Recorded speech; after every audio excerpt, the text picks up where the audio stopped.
céu e nova terra, pois o primeiro céu e a primeira terra passaram, e o mar já não existe. Vi também a cidade santa, a nova Jerusalém, que descia do céu da parte de Deus, ataviada como noiva, adornada para o seu esposo. Então ouvi grande voz, vinda do trono, dizendo: Eis o tabernáculo de Deus com os homens. Deus habitará com eles. Eles serão povos de Deus, e Deus mesmo estará com eles. E lhes enxugará dos olhos toda lágrima, e a morte já não existirá. Já não haverá luto, nem pranto, nem dor, porque as primeiras coisas passaram. E aquele que está sentado no trono disse: Eis que eu faço novas todas as coisas. E acrescentou: Escreve, porque essas palavras são fiéis e verdadeiras. Disse-me ainda: Tudo está feito. Eu sou o Alfa, o Ômega, o princípio e o fim. Eu, a quem tem sede, darei de graça da fonte da água da vida. O vencedor herdará estas coisas, e eu serei Deus, e ele me será filho. O Espírito Santo de Deus presente nessa noite, que é o único capaz de habilitar o nosso coração, encha o seu coração, para que possamos sair daqui entendedores do que Ele tem para nós nessa noite. Meus irmãos, vamos começar do começo. E eu tenho duas perguntas para começarmos do começo. A primeira é: quantos querem ir para o céu? Aleluia, graças a Deus. Quantos querem ir para o céu? Você quer ir para o céu? Eu espero que é 100% sim, todos que estão aqui. Mas quantos querem ir para o céu agora? Nesse instante? Nesse momento? Porque nós temos em nossa vida uma certa ansiedade pelas coisas que estão por vir. Quando está aproximando as nossas férias do trabalho, né, Jonas Júnior, que desfruta muito bem das férias, nós contamos os dias para essas férias. Quando nós temos uma viagem marcada, nós nos programamos, preparamos tudo que é necessário para irmos para onde nós planejamos ir na nossa viagem. Às vezes estamos ansiosos para visitar um parente distante que há muito tempo não o vemos, e nós temos uma determinada oportunidade e nós ficamos contando os dias para poder ir até esse parente.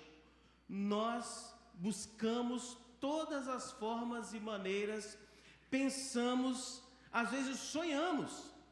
A ansiedade é tanta que a gente já sonha desfrutando daquele local como se nós já estivéssemos lá passando por alguns instantes. Isso estou falando das nossas férias, das nossas viagens, de algum local novo que você terá oportunidade para conhecer, o que você nunca viu, aquela viagem tão esperada. Nós almejamos, nós anseiamos, nós perdemos a paz porque nós queremos estar lá. Muitos cristãos, às vezes, têm vivido de maneira comum e querem ir para o céu. Nós queremos ir para o céu, mas antes querem cumprir uma agenda, querem conquistar algo, querem fazer algo, querem crescer primeiramente, social, executivamente, financeiramente, querem galgar muitas coisas antes de ir para o céu. Eu quero ir para o céu, mas agora não. Eu quero ir para o céu, mas eu quero casar primeiro. Eu quero ir para o céu, mas eu quero ter meus filhos primeiro. Não que seja pecado querer casar, não que seja pecado querer ver os filhos.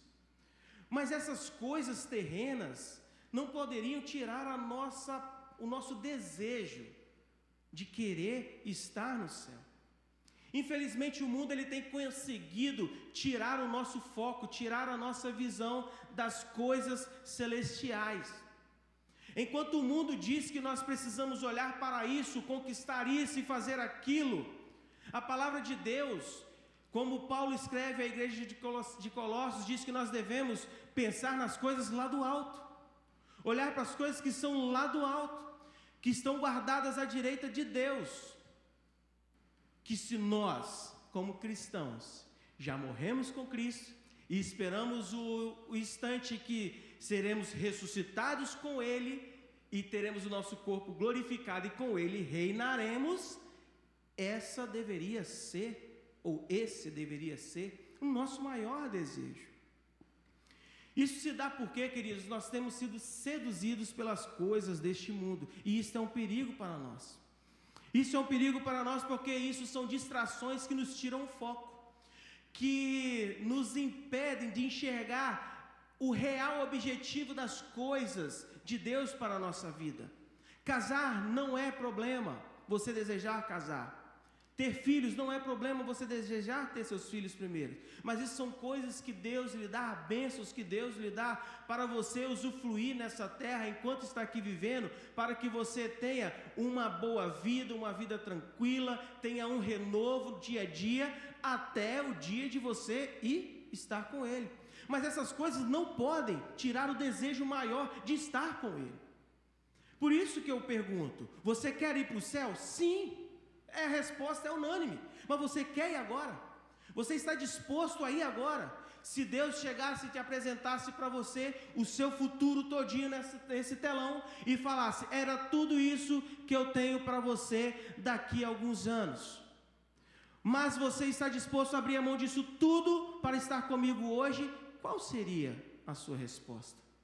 Isso são coisas que nós precisamos pensar.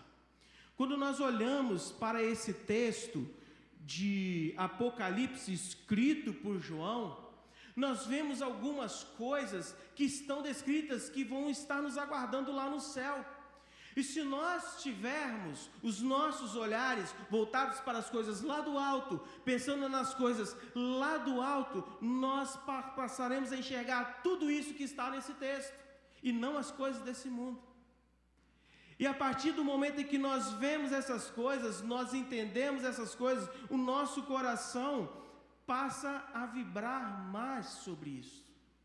Por isso que nessa noite eu queria tratar com os queridos sobre o seguinte tema: céu, o meu doce lar celestial. Porque há uma frase que paira na nossa sociedade: lar, doce lar. Não há lugar melhor para se estar do que a nossa casa. É o lugar onde nós nos sentimos seguros, onde nós nos sentimos acolhidos, onde nós renovamos as nossas baterias, as nossas energias. É onde nós compartilhamos dos nossos desejos, projetos, mazelas, aflições. É dentro do nosso lar, é o nosso alicerce, o nosso porto seguro. E o céu é o nosso lar celestial, o nosso doce lar, onde realmente teremos todo o aconchego. Todo cristão deveria ter no seu coração uma grande expectativa, uma ardente expectativa de adentrar as portas do lar celestial. Queridos, quando eu vejo o texto de Apocalipse, especialmente esse capítulo, que é um capítulo extraordinário, que quando ele está preso na ilha de Patmos e Deus dá a revelação dessas coisas futuras que iriam acontecer, eu fico imaginando o coração de João, porque João conheceu a Cristo, João andou com Jesus, João viu tudo que Jesus foi capaz de realizar e ele tinha plena convicção de como isso será. No caso para ele já é, no caso para nós será, e para ele está sendo maravilhoso usufruir da presença do Deus eterno, de estar com o Pai, com o Filho, com o Espírito Santo, gozando de todas essas coisas. O coração de João com certeza deve ter vibrado, e em sua mente poderia falar assim: por que eu ainda tenho que passar por alguns dias que eu não posso já desfrutar disso agora? Talvez nos falta prestar mais atenção neste registro de João, que João nos deixou, que não foi por acaso.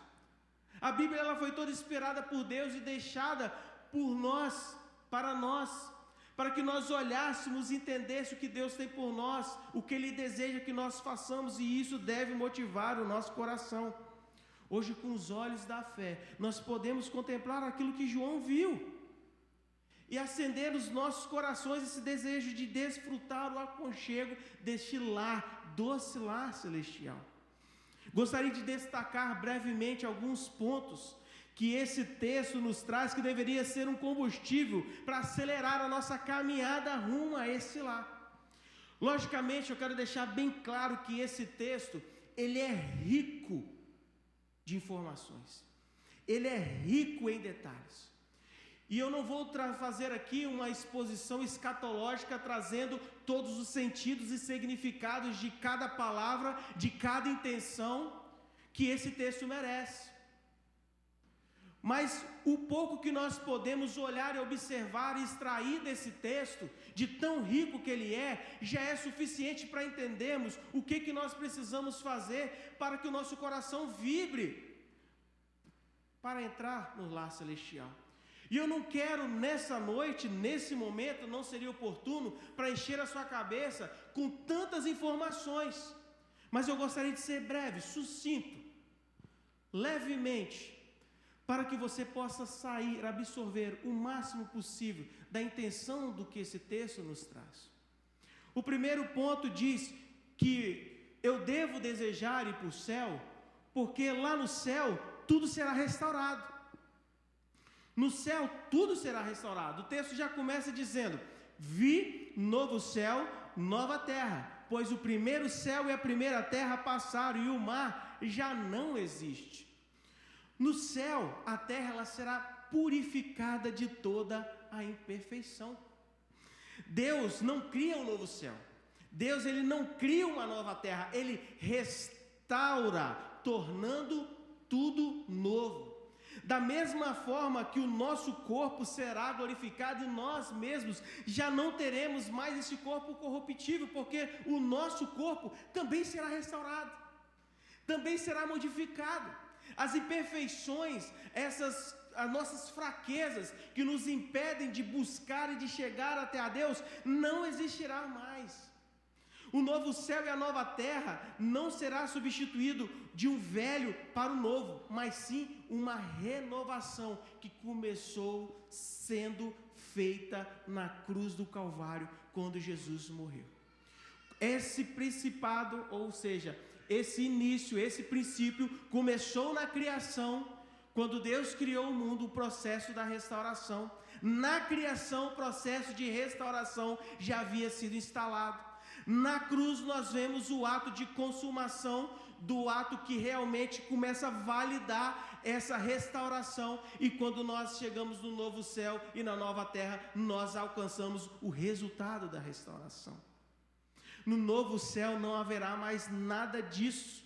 O mar já não existe mais. O mar é algo lindo, o mar é algo espetacular. Eu não gosto de praia, mas eu gosto de ir à praia para sentar na areia e observar o mar, porque é uma imensidão gigantesca. Mas o mar tem uma simbologia de rebelião, de atribulação, de tempestades. E o mar já não existe mais, porque não há essa separação, não há mais a imperfeição, tudo agora é correto. Aquela impureza, aquela rebeldia já não existe mais, porque o mar é bonito, mas aonde nós costumamos ver brotar as mais terríveis tempestades? Os filmes de Hollywood que nos retratam as coisas, aonde acontecem as maiores desavenças. O mar tem essa simbologia de rebelião, de rebeldia, de separação, e agora já não há mais isso. No céu não haverá mais nada disso. No céu não haverá mais rebelião, não haverá contaminação nenhuma, porque Deus restaurará todas as coisas, e tudo que estará no céu, tudo que está no céu e tudo que estará conosco usufruindo é perfeito. Uma segunda coisa que nós vemos, um segundo ponto que nós vemos do que haverá no céu, nesse lar celestial, é que no céu não haverá mais lágrimas. Quando nós vemos no verso 4 um pequeno trecho que diz: e lhes enxugará dos olhos toda a lágrima. No céu não haverá choro. Viveremos na Nova Jerusalém e lá não existirá mais lágrima. Este mundo que nós vivemos nos leva todos os dias a derramar lágrimas. Nós choramos por nós, nós choramos pelos nossos familiares, nós choramos pelos nossos filhos, nós choramos pela nossa igreja, nós choramos pelos nossos amigos, nós choramos pela nossa nação. Nós nascemos chorando e quando daqui desse mundo partimos, nós somos despedidos com lágrimas, mas no céu, Deus é que vai enxugar as nossas lágrimas. E uma vez que elas foram enxugadas, nunca mais sentiremos a sensação delas rolarem novamente pelas nossas faces. No céu não haverá mais lágrimas. Então aproveite para chorar enquanto está aqui. Este é o momento oportuno, porque lá você não haverá mais necessidade. Por mais que às vezes as lágrimas sejam boas lágrimas, sejam lágrimas de alegria, mas lá a alegria será tão infinda e tão perfeita que não haverá mais necessidade de expressarmos com lágrimas as nossas alegrias, porque ela será perfeita e será vivida de forma plena. Uma terceira coisa que não haverá no céu, nós falamos de algumas coisas que haverá e não haverá, uma coisa que não haverá é a morte. No verso 4 ele continua: a morte já não existirá, já não haverá luto e nem pranto. Quando nós olhamos no verso 20, no capítulo 20, perdão, o verso 14, diz o seguinte: então a morte e o inferno foram lançados para dentro do lago do fogo. Esta é a segunda morte, o lago de fogo. A morte ela foi derrotada de uma vez por todas. A morte ela já não pode fazer mais nada. Ela foi lançada no lago de fogo. A morte hoje ela só existe porque ela é um instrumento, uma ferramenta de Deus. É Deus que controla a morte, é Deus que ordena a morte, é Deus que tem o poder sobre ela. E ela só age porque Ele permite, mas lá no céu não haverá mais necessidade de Deus autorizar a ação da morte, porque a morte já não existirá mais. Ela já terá cumprido todo o seu objetivo e agora já não haverá mais necessidade da morte haver, e nós não sofreremos mais com as coisas da morte. E aqueles cujo nome foram encontrados no livro da vida terão seus corpos glorificados, e a partir dali serão revestidos da imortalidade, nunca mais precisarão temer passar pela morte. Não passaremos mais pelo luto, nem pelo pranto, porque nos céus não haverá velório. Nos céus não haverá enterro, não haverá cortejo fúnebre, não haverá cemitério. No céu não haverá despedida. No céu não haverá separação, não haverá acidente, não haverá adeus, porque viveremos eternamente, porque a morte já não existirá mais. Ainda continuando no verso 4, nós vemos que no céu não haverá dor. Na mesma sequência que não haverá pranto, choro, morte, nem dor, porque as primeiras coisas passaram. A dor é uma consequência do pecado na nossa vida. E como no céu não haverá pecado, consequentemente, no céu não haverá dor.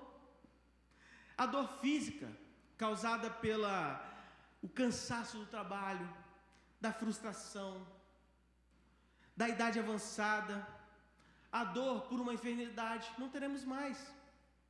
A dor emocional, causada pela preocupação, pela traição, pela depressão, pela frustração, não teremos mais a dor emocional.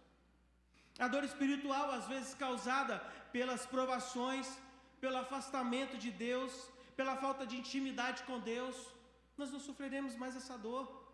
Nenhuma dessas dores, desses tipos de dores, dessas coisas casuais que nos causam dores, nenhuma dessas vai entrar no céu, porque no céu não haverá sofrimento, defeito físico, cansaço, fadiga, nada disso mais existirá.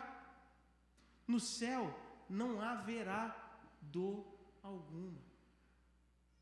Nós estamos na metade do nosso caminho. E você tem entendido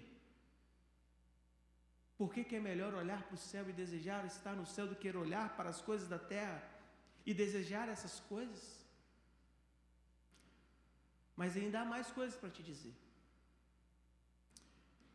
No verso 2, nós vemos assim: vim também a cidade santa, a nova Jerusalém, que descia do céu da parte de Deus, ataviada como noiva adornada para o seu esposo.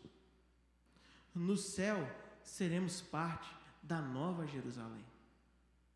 A igreja de Cristo glorificada, reunido ali todos que foram comprados e lavados pelo sangue de Jesus Cristo, remidos de todos os lugares, de todos os tempos, a esposa de Cristo, a nova Jerusalém.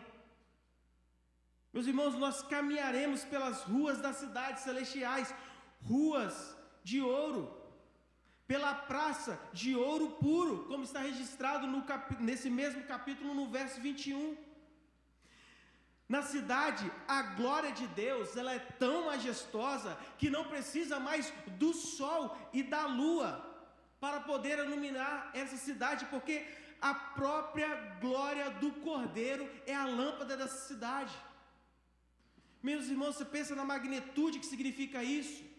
Nós temos um astro, que falamos que é o astro rei, que ilumina o dia, e ele, com toda a sua mansidão, com todo o seu poder, com toda a sua majestade que ele tem, que Deus o deu, para ele iluminar todo o planeta, ele precisa de 2 tempos, porque ao mesmo tempo que ele está iluminando uma determinada parte do planeta, a outra parte não é capaz dele iluminar. O astro-rei tem as suas limitações, mas Deus, a sua própria glória, iluminará o novo céu e a nova terra, e não haverá mais necessidade do sol para iluminar durante o dia, e a lua para iluminar de noite, porque a glória de Deus ilumina essa cidade. Queridos, isso é espetacular demais, para simplesmente ouvirmos e deixar isso guardado na caixinha dos nossos pensamentos.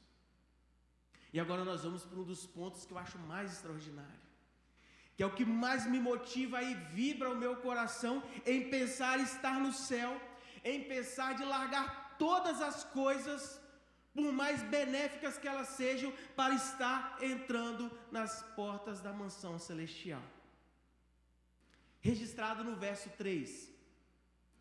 Então vi grande voz do trono dizendo: eis o tabernáculo de Deus com os homens. Deus habitará com eles, e eles serão povos de Deus, e Deus mesmo estará com eles. No céu estaremos na presença de Deus eternamente. Meus irmãos, o céu só é céu porque Deus está presente. O céu só é maravilhoso porque a presença de Deus é maravilhosa, e Ele está presente de eternidade e eternidade, e lá no céu nós passaremos essa eternidade com Ele para todo sempre. Não vai ter fim. Não vai ser o último gole da Coca-Cola, não vai ser a última bolacha do pacote, vai ser eterno, não vai acabar, vai ser para sempre e todo sempre. A nova Jerusalém não haverá santuário, porque o santuário é o próprio Deus. Não precisará haver mais essas 4 paredes para glorificarmos, porque Deus é o nosso templo. Deus é o santuário. Quando o véu se rasgou, Deus deixou de habitar em templos e passou a habitar na igreja. Quando o Espírito Santo de Deus já não enche mais o templo, o Espírito Santo de Deus, ele enche os nossos corações. Deus deixou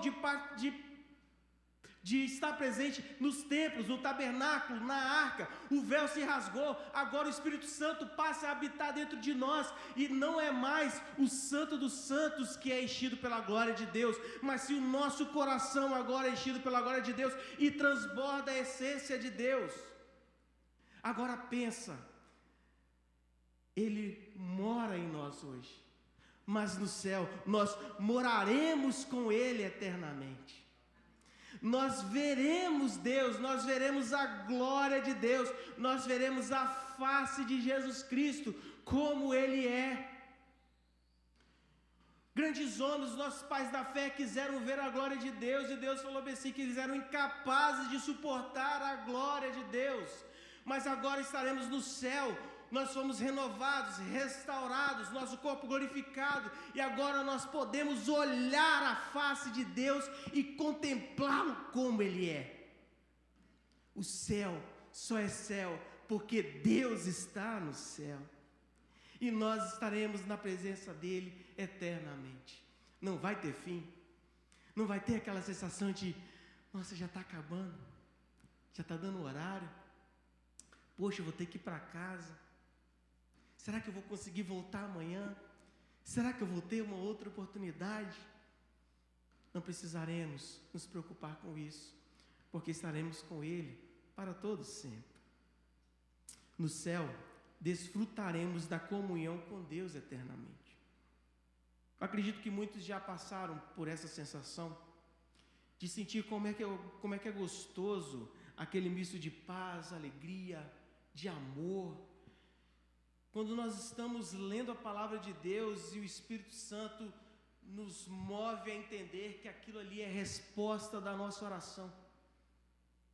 Às vezes nós temos gastado tempo orando, investido tempo orando a Deus, e quando nós vemos a palavra, começamos a lê-la, a gente olha e fala assim, obrigado, Deus, e o nosso coração se sente em paz, se sente abraçado, aconchegado. Quando nós estamos no meio das nossas orações e sentimos o nosso coração leve, o nosso coração confortado, o nosso coração alegrado através do Espírito Santo, isso é uma sensação maravilhosa. Agora imagine como será poder estar na presença de Deus e ali desfrutar dessa presença, e essa comunhão será plena, será de forma ilimitada. Não haverá mais nada que possa acabar com esse momento, com esse instante.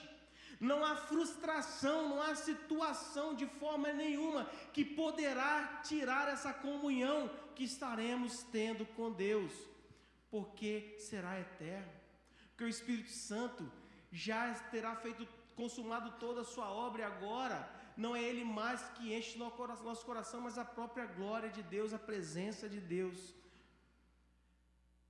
Não haverá mais distinção de raça, não haverá mais distinção de língua. Deus habitará com o seu povo, e eles serão povo de Deus, de toda denominação. Não seremos mais um povo separado. Todas aquelas barreiras que foram criadas, todas as divisões que foram criadas por causa do pecado, de quando o pecado entrou no mundo, já não existirá mais. Não é povo, não é língua, não é raça, não é denominação, não é posição social, não é posição econômica. Somos todos juntos numa única comunhão, desfrutando da presença de Deus eternamente. Não existe mais agora povos separados, só existe a igreja de Deus, a cidade santa, a família de Deus, o povo de Deus. Nós seremos povo de Deus e Ele será o nosso Deus. Pastor Hernandes, numa das suas pregações sobre o céu, ele faz a seguinte citação: o céu é uma festa, alegria, celebração, devoção, deleitar-nos-emos em seu amor, Ele se alegrará em nós como o noivo se alegra com a sua noiva, e essa festa nunca vai acabar, nunca terá fim. Pense em todas as coisas que faz o seu coração pulsar e vibrar. Pensar nessas coisas faz o meu coração bater acelerado. Reviver esse texto, conversar isso com os queridos nessa noite, faz meu coração bater mais acelerado. Não mexe com o seu? Não mexe com você?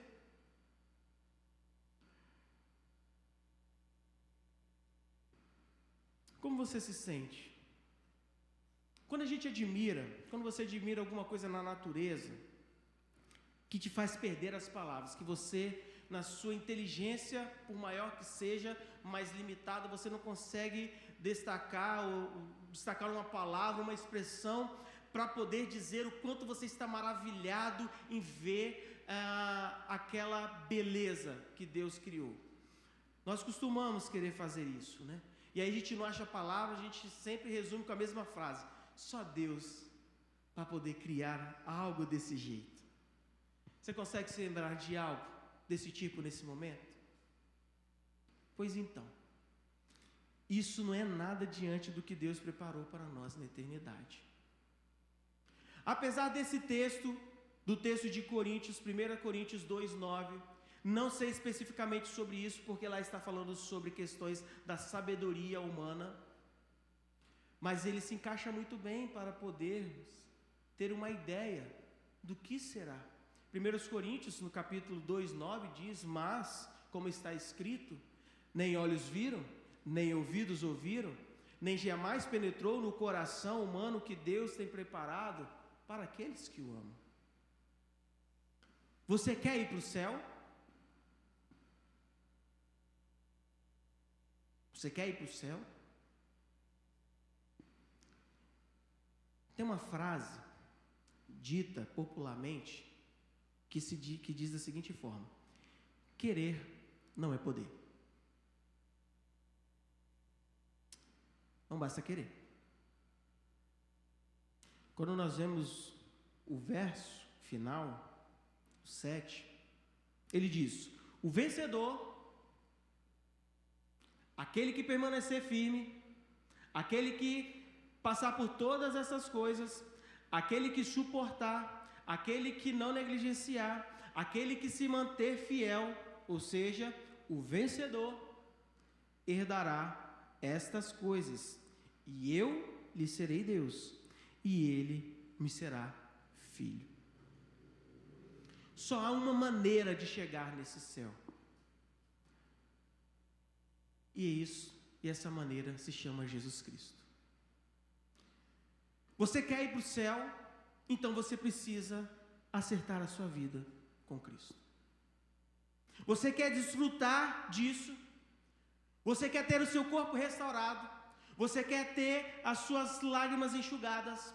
Você quer não mais se preocupar, poder não se preocupar com a dor? Você não quer mais poder se preocupar com a morte? Você quer desfrutar da presença de Deus eternamente?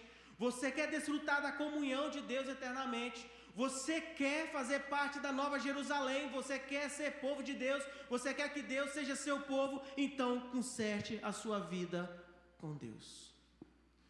Porque não adianta querer. Porque querer não é poder.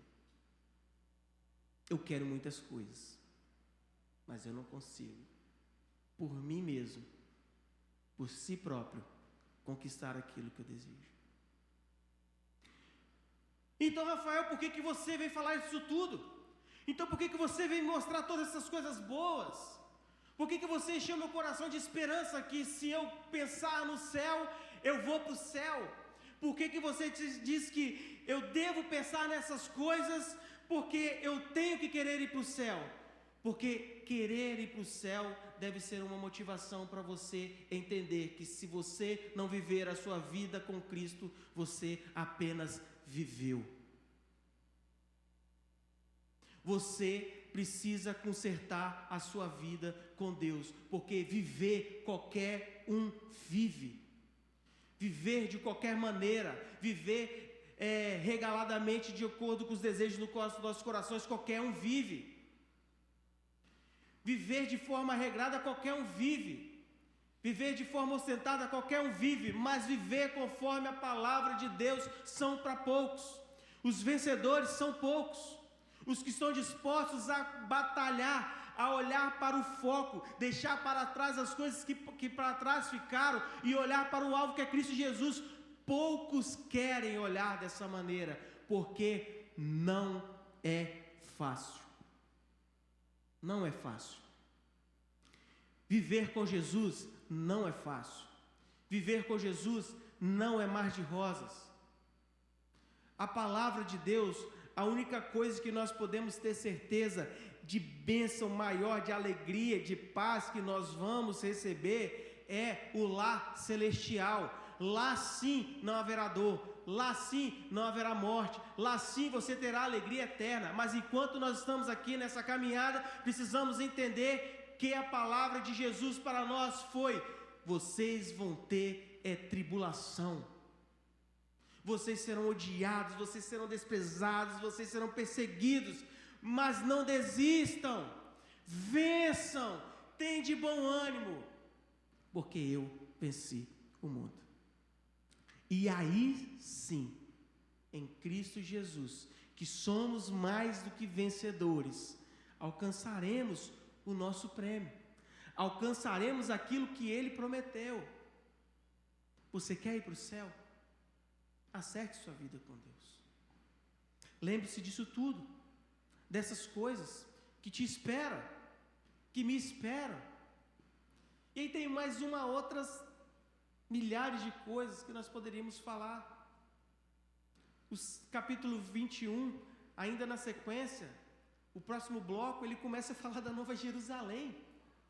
Ele começa a citar como é que é a Nova Jerusalém, as características da beleza, da magnitude da Nova Jerusalém, algo surpreendente. Isso eu estou falando porque são coisas que enchem os nossos olhos, porque ainda nós estamos no nosso corpo corruptível. A nossa tendência é olhar para as coisas materiais, elas que nos enchem os olhos. Mas devemos olhar para a graça de Deus, e isso sim encher o nosso coração de alegria e de fervor. Você quer ir para o céu? Você quer ir para o céu agora? Você está disposto a largar tudo que te espera? Você está disposto a largar tudo aquilo que é palpável agora, que você sabe que é bom? Eu estou. Quando eu passei a entender essa palavra de Jesus, quando eu passei a olhar com mais carinho para esse livro de Apocalipse, comecei a entender melhor as coisas que Deus tem preparado para nós. E tem me ensinado e ajudado a viver de forma desapegada das coisas deste mundo. O que precisa mover o seu coração para que você realmente tenha uma vida direta com Deus? Porque sem ela, sem essa vida estar consertada e acertada, você pode querer, você pode entender, você pode até saber de cor todas essas palavras, mas não vai valer de nada. Você apenas viveu. Mas aqueles que tiverem com o seu caminho acertado, professando a Cristo Jesus como o único Salvador das suas vidas, viverá eternamente. Não apenas viveu, mas viverá para todo sempre com o nosso Deus. Queria encerrar com algumas perguntas para você passar a sua semana pensando. Você já pensou no céu essa semana, antes dessa noite? Quantas vezes você pensou no céu? Nas últimas semanas, nos últimos meses, quantas vezes você pensou no céu? Como anda o seu coração em relação ao céu? Talvez você tenha olhado para o céu e só enxergando nuvens e uma imensidão azul. Você está preparado para ir para o céu? Não adianta simplesmente querer. Talvez seu coração ainda não está convicto do céu. Pode ser que as distrações deste mundo tenham falado mais alto do que realmente o céu se apresenta para nós. E volto a perguntar a mesma pergunta do início. Você deseja ir para o céu? Então conserte sua vida. Reveja seus caminhos. Reveja suas ações. Reveja as motivações do seu coração e se conserte. Porque existe apenas 2 instantes da nossa vida em que nós não podemos fazer nada: ontem e amanhã. Mas hoje, agora, nós podemos fazer algo. E pode ser nesse instante que você terá a única oportunidade de poder consertar a sua vida. Desejo que você anseie pelo céu, da mesma forma que eu desejo. Eu queria poder abrir o coração de cada um, pegar uma porção do que eu sinto no meu coração em relação a isso e sair distribuindo, e sair plantando ali. Mas eu não posso. A única coisa que eu posso fazer é transmitir aquilo que a palavra de Deus diz sobre o céu. E o desejo do meu coração é que isso chegue no seu coração de forma plena e você deseje a ir para o céu, a ponto de que nada te impeça de ter uma vida correta com Jesus e que tire a tua visão, o teu foco da mansão celestial. Vamos orar, queridos? Deus, como é bom, Pai, saber que o Senhor nos aguarda